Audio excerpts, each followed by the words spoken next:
What's up guys, it's Tom here and welcome to a very strange and very weird Liverpool transfer news video where we will talk about the news that apparently, allegedly, Jurgen Klopp met with Richarlison'S agent. Yes, the Everton striker or Brazilian forward.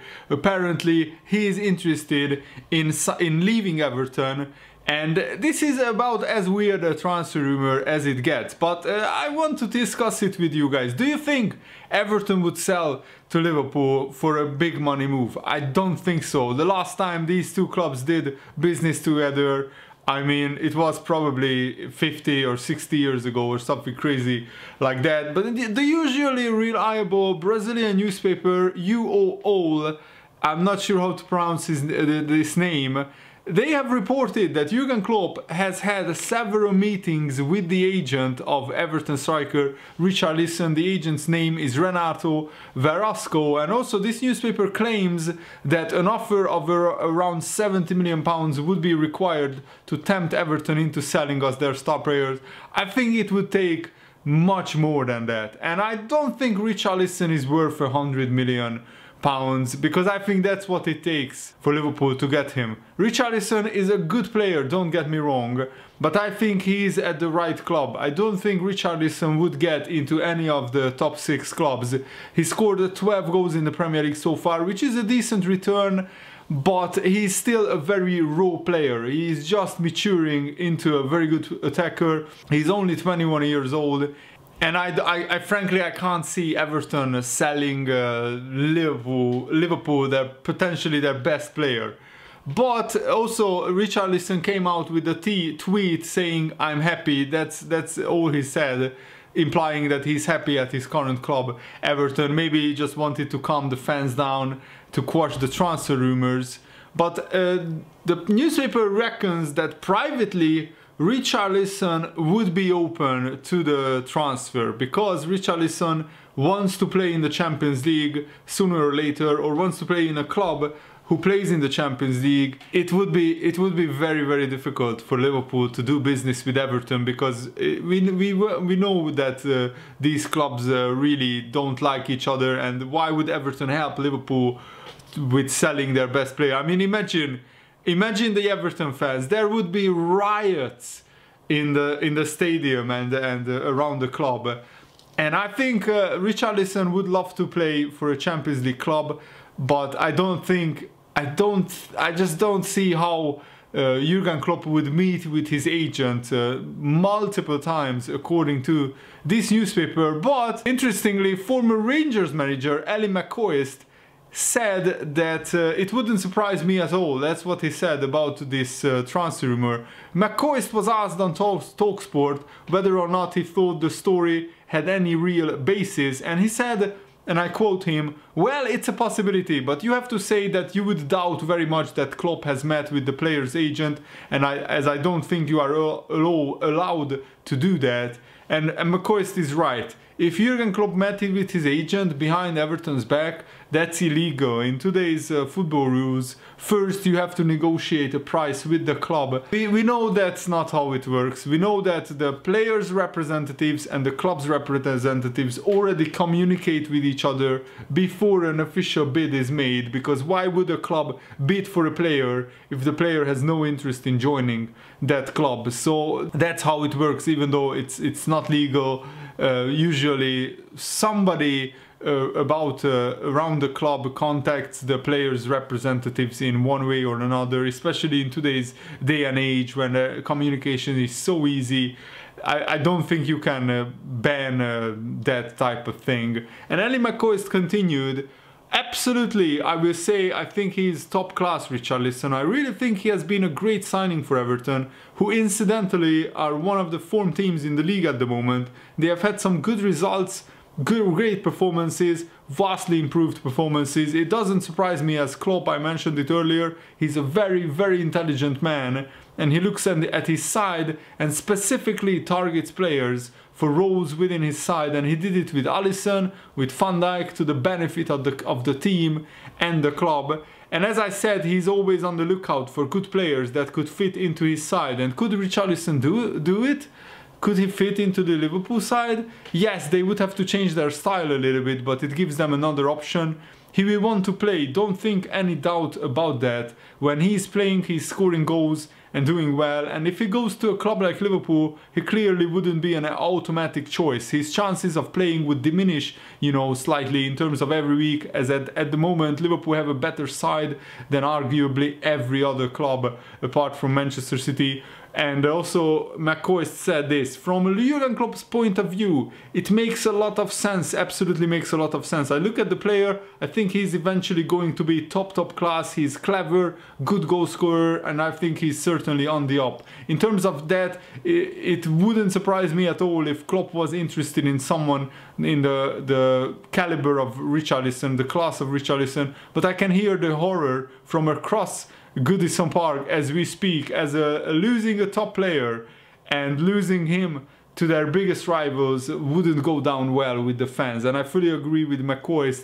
So maybe privately Jurgen Klopp is interested in Richarlison, and maybe even Jurgen Klopp somehow contacted his representative, so there could be truth in the transfer rumors, but it's a whole different ball game whether Everton would do business with Liverpool. I just can't see it in today's day and age, especially because Everton now with their new owners, they are a wealthy club, they don't need the money, so they are not in any financial difficulties, so they basically have no motivation really to sell Richarlison to Liverpool. And if it was a transfer that happened, Liverpool would have to pay something like what we got for Coutinho, and frankly Richarlison is just not worth that amount. That's my opinion. So Marco Silva was asked about Richarlison, because the transfer rumors are that Richarlison could leave Everton, and he said this: we are not thinking of selling him, and our fans, I am 100% sure, would not accept this. The player is really happy here. He's enjoying every moment here, we are really happy with him, and he has many things to keep improving in his game, many things for us to keep working on with him, but we as a club do not put a price on him. It is important we keep him and all the others too, and we keep building an identity in our club. We have to keep our best players, and that's my point. Everton are not in a financial stress, so why would they sell one of their best players? Especially why would they sell to one of their direct rivals? And I don't think Richarlison would walk into any of the top 6 sides. So I think for Richarlison, personally, even though it would be brilliant if Liverpool signed him, I mean, imagine the meltdown at Everton. Just for that alone, it would be just beautiful. But for Richarlison's career, it's best that he stays at Everton, because he's a regular starter and he can develop his game. And Everton at the moment are pushing for that 7th place spot. They are 4 points behind Leicester with a game in hand. And if Everton could get that 7th place, they could qualify for the Europa League. And I think Everton really should be at least competing in Europe with the amount of money that they spent. And Jurgen Klopp commented on the title race. He said, we cannot do more than win our games. Jurgen Klopp admits one loss of balance on Liverpool's tightrope season could send the title hopes tumbling, basically. That's the headline of this story. And Jurgen Klopp said this: if I was watching from outside, I would probably say the same. That's how it is. You would think it looks like City can win all their games, and I think the same. And Jurgen Klopp said, if you are with Liverpool, you would probably think we can win the double. If you are not with Liverpool, then you probably don't think it at all. But I am not interested in what people think, especially those who aren't with us. I don't feel underestimated or whatever, I don't care. I've said it a couple of times. City in the moment looks like the best team in the world. That's how it is. Barcelona struggled a little bit on Tuesday, but still did the job. Juventus looked pretty impressive in Italy, but you don't exactly know how it will be in the Champions League if Cristiano Ronaldo cannot be fit. With City, those are the big three big Champions League favorites. You think, okay, City looks a bit more stable than all of them, but that doesn't mean they will win all their games. Jurgen Klopp knows that. But on paper, Jurgen Klopp is right. Manchester City right now is the best team in the world. But that doesn't mean that they will win the Champions League. That doesn't mean that they will win the Premier League. That's the beauty of football. Not always the best team wins, obviously. And Jurgen Klopp said this, and I can imagine people think that, but it doesn't make it more likely. I don't care, I don't bet. I'm not interested in odds, I'm just interested in our games, and we cannot do more than win our games. We will try to win them all. We were really happy after Sunday, really happy, but we knew pretty quickly that you know, Southampton was the next challenge, and we won that as well. And then it is Porto, then it is Chelsea, then it is Porto again. There is a lot to come. The only thing I can say is that we will try everything to be ready for the fight. And whatever happens, this is probably the most insane title race that the Premier League has ever seen, because Man City could end up on 98 points and Liverpool on 97, and whoever finishes second will feel really hard done by. In any other season, either Man City or Liverpool would run away with the league title, but this season two incredible teams came together, and I will be honest, I didn't think Liverpool could keep pace with Manchester City like this. Because it's just incredible. Liverpool lost only one game, and yes, we had too many draws, but Man City lost 4 games already, and 3 of them came against smaller sides, so there is a possibility that Man City could slip up. I think the only factor is that Manchester City could get tired, or they could get complacent, they could get some key injuries. If Aguero or Raheem Sterling gets injured, they could struggle a little bit, because Mahrez and Gabriel Jesus are just not on the same level. But it's true for Liverpool as well. If either Salah or Mane or Firmino gets injured, the other players who come in are just not at the same level. Mane said this: we have a good relationship as a squad. I've been here 3 years and some players have come in since and are new, but it's like we have been together since my first year here. This is something that makes Liverpool special, I think. Who is the loudest teammate?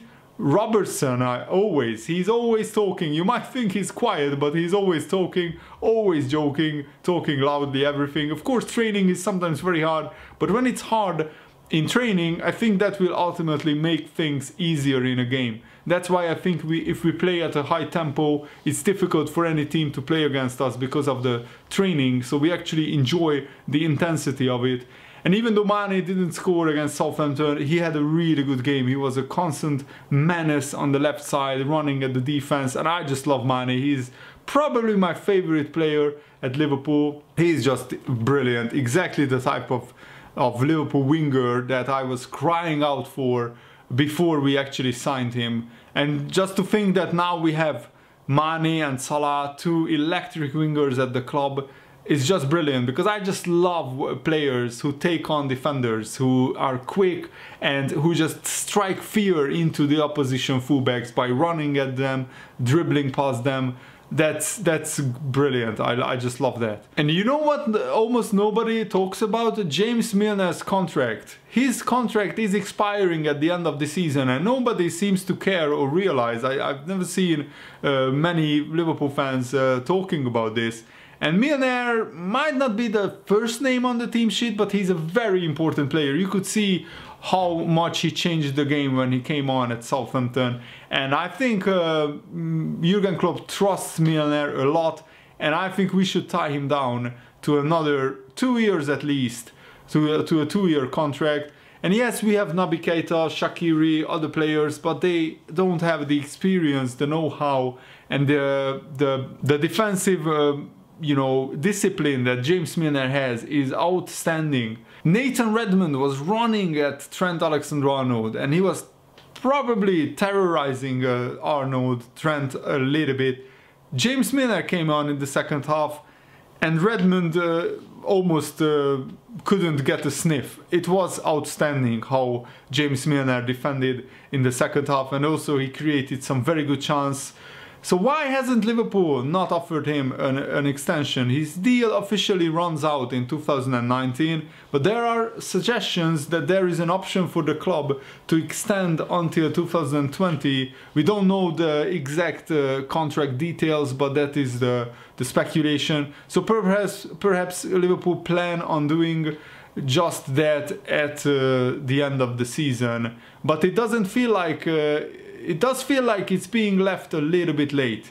If James Milner doesn't think that Liverpool appreciate him enough, I think he will leave the club, and I saw a lot of rumors saying that James Milner could go back to his former club Leeds United, because Leeds United are in a good position to get promoted from the Championship, either automatically or in a playoff.